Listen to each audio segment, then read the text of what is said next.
Example of someone who grew up during the Great Depression.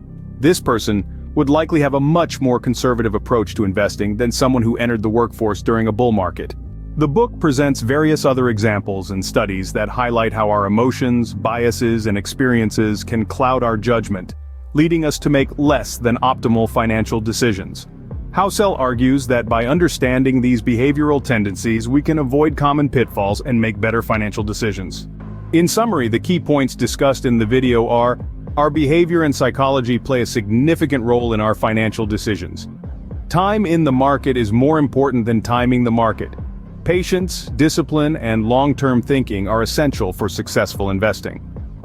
Our personal experiences and emotions can influence our approach to money.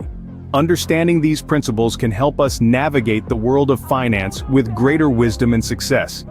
It's about acknowledging our human tendencies and learning how to work around them rather than against them. By doing this, we can hope to make more informed, rational, and ultimately successful financial decisions.